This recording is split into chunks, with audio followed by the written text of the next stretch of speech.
sejahtera, perkenalkan saya Christine Dita Nugraini, dosen program studi teknologi hasil perikanan Fakultas Perikanan dan Ilmu Kelautan Universitas Borneo Tarakan.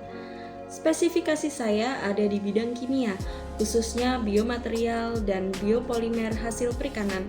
Pada kesempatan kali ini saya akan mempresentasikan pernyataan diri dosen dalam unjuk kerja Tridharma Perguruan Tinggi atau PDD UKT, khususnya di bidang pengajaran, sebagai salah satu syarat sertifikasi dosen 2025.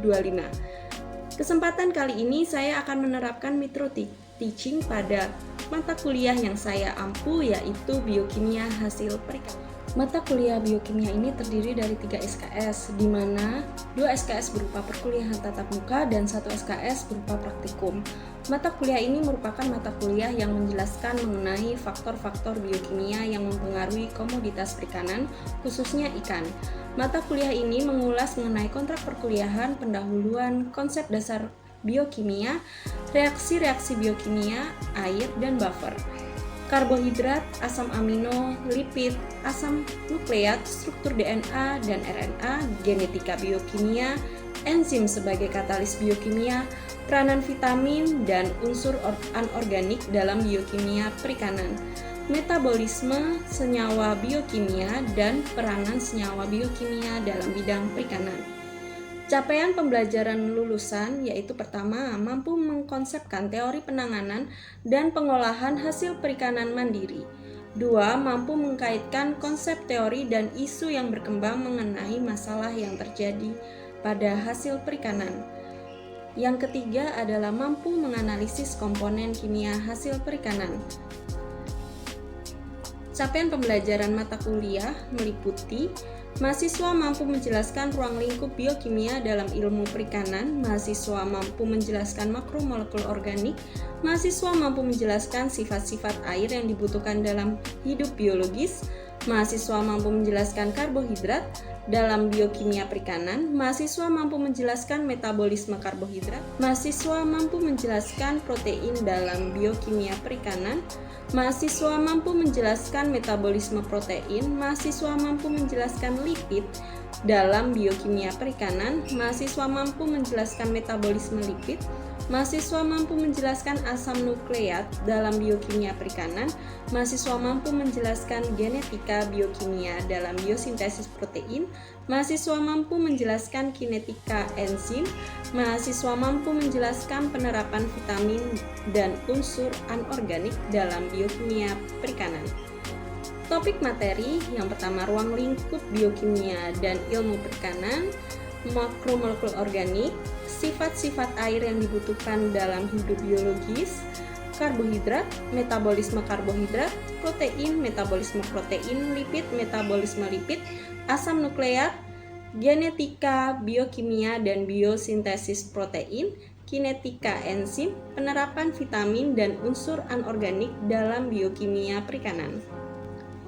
Perkuliahan dilakukan secara online maupun offline. Perkuliahan online dilakukan secara tatap muka di kelas, sedangkan perkuliahan online menggunakan LMS seperti BEL atau Borneo e-Learning atau Google Classroom dengan memanfaatkan Zoom untuk memfasilitasi perkuliahan secara online, dan Google Form atau aplikasi kuis lainnya untuk keperluan penugasan dan absensi. Media yang digunakan yaitu media presentasi untuk penyampaian materi, artikel ilmiah, Google Form atau aplikasi kuis lainnya, dan video pembelajaran. Metode pembelajaran berupa kuliah ceramah di mana penyampaian materi secara lisan oleh dosen di depan mahasiswa. Flipcast di mana mahasiswa mempelajari materi perkuliahan di rumah sebelum sesi kelas, biasanya melalui video pembelajaran atau materi online. Kemudian menggunakan waktu kelas untuk kegiatan yang lebih interaktif seperti diskusi, pemecahan masalah, atau proyek. Small group discussion atau diskusi kelas kecil adalah metode pembelajaran yang melibatkan peserta didik dalam diskusi kelompok kecil untuk memecahkan masalah atau membahas materi pembelajaran. Persentase nilai meliputi 3 aspek. Yang pertama, PAS 40%, kedua PTS 30%, dan yang ketiga tugas dan absensi 30%.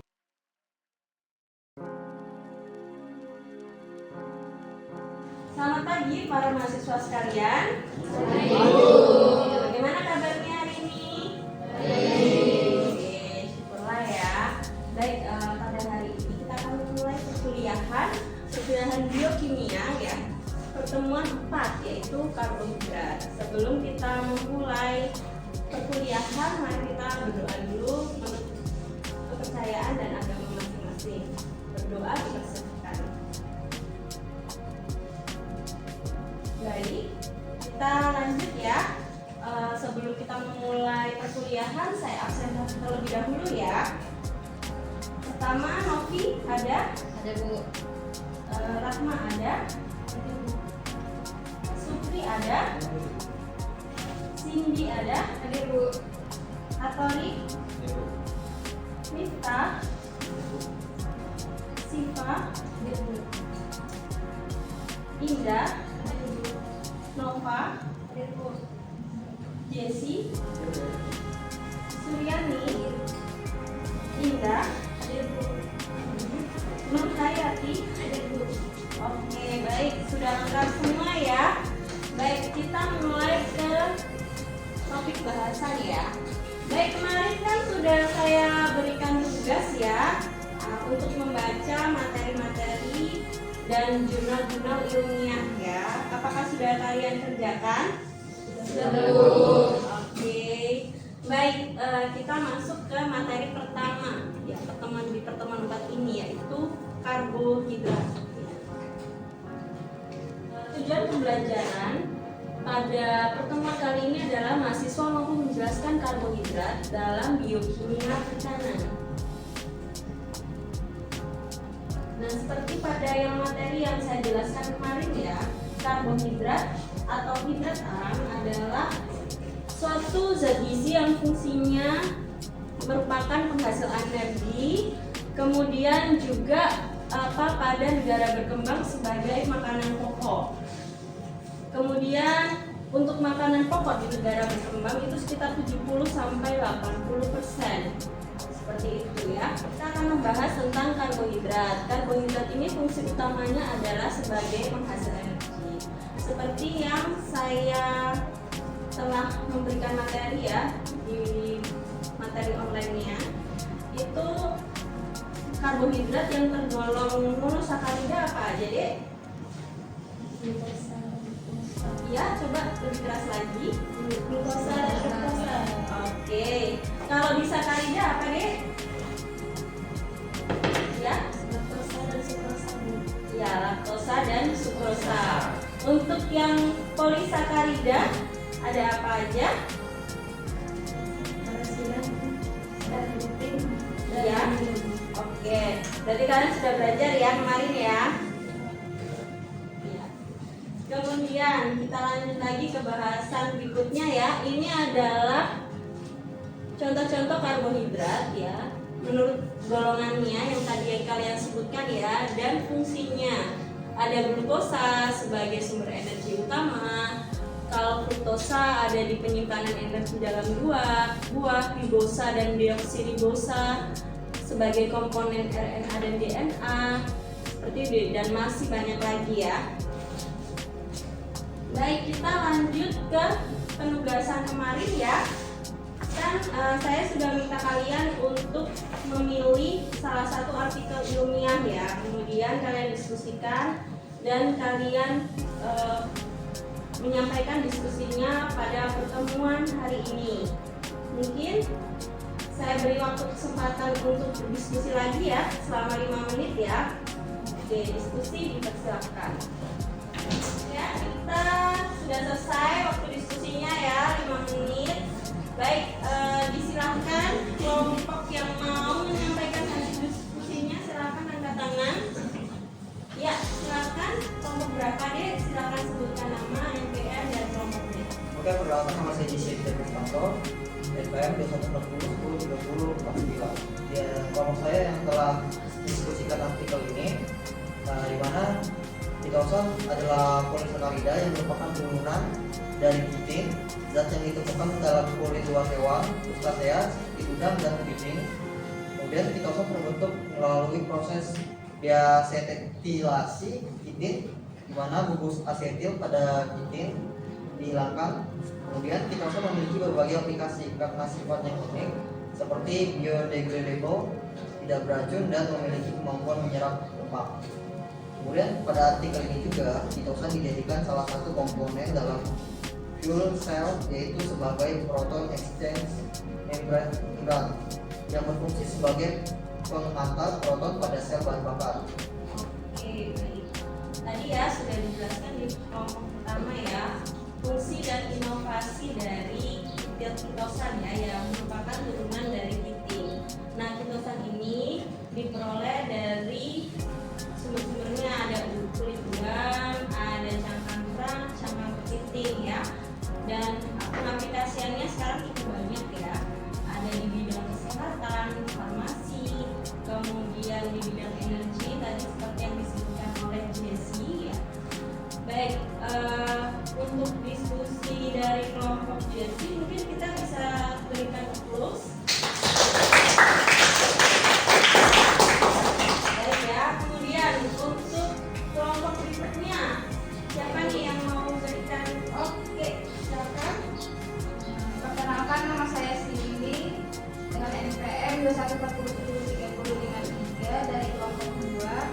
Kelompok saya telah mendiskusi artikel ini yang berjudul pembuatan dan karakterisasi editor film dari semi refinet kerajinan Capapicus alvarezi dengan asam malat sebagai plasticizer. Pada artikel ini membahas mengenai salah satu senyawa biokimia karbohidrat, yaitu kerajinan. Pada artikel ini dibahas produk setengah murni, yaitu semi refined kerajinan. Semi refined kerajinan atau SRC adalah produk olahan rumput laut, khususnya dari jenis Capapicus alvarezi yang telah melalui proses pelakuan alkali. SRC memiliki tingkat kemurnian yang lebih rendah dibandingkan refined kerajinan karena masih mengandung selulosa dan komponen lain dari rumput laut asalnya. Pada artikel ini, SRC diaplikasikan sebagai editor film. Karakteristik unggul yang ditonjolkan pada senyawa titosan ini adalah harganya yang murah, ramah lingkungan, dapat dijadikan film atau lapisan tipis yang dapat dimakan dengan kekuatan tarik dan kelenturan yang baik, memiliki daya larut dalam air yang baik, memiliki potensi untuk dikembangkan sebagai pengemas makanan yang ramah lingkungan dan aman dikonsumsi.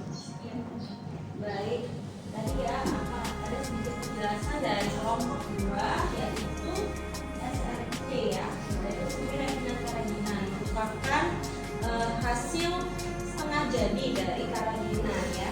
Nah, kerajinan itu sendiri memiliki sifat sebagai biopolimer ya, sehingga dapat diaplikasikan sebagai editor film atau film yang dapat dimakan. Nah, ini nanti bisa diaplikasikan lebih jauh ya untuk pengemas bumbu, pengemas permen, seperti itu. Nah, untuk kelompok 2 mungkin kita bisa berikan applause.